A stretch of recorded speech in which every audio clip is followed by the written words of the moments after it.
Il viaggio di rientro da Padova a Venezia della reliquia di Sant'Antonio, che domenica scorsa è stata trasmessa interamente in diretta, è stato possibile grazie all'organizzazione e all'efficienza dei carabinieri del nucleo natanti che hanno eseguito magistralmente il percorso lungo il Brenta.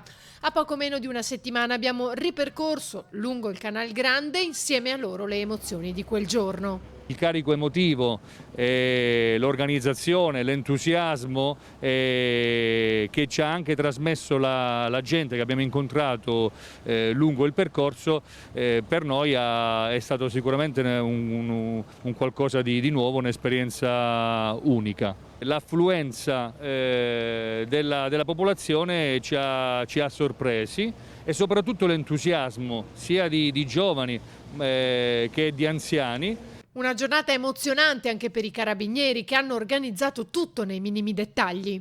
A livello logistico è stato molto difficile da organizzare, voi naturalmente siete abituati, fa parte del vostro lavoro, però questa era una situazione un po' particolare, insomma il carico a bordo era di notevole valore.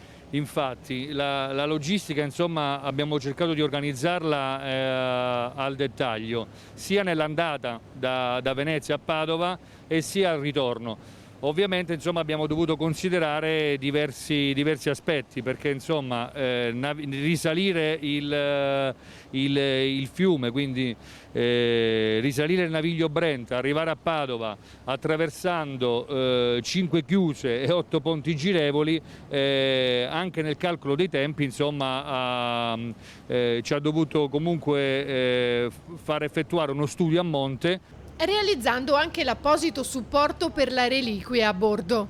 Una volta fissato lì potevamo comandare l'alzata e la discesa del santo attraverso un interruttore che avevamo posto sul cruscotto, quindi senza dover entrare materialmente in barca e dovendolo togliere, diciamo, dal supporto in modo manuale. Abbiamo cercato di considerare ogni imprevisto per far sì che gli intoppi fossero ridotti al minimo. E grazie a Dio, insomma, Sant'Antonio in questo caso ci ha aiutati, abbiamo navigato senza nessun tipo di problema.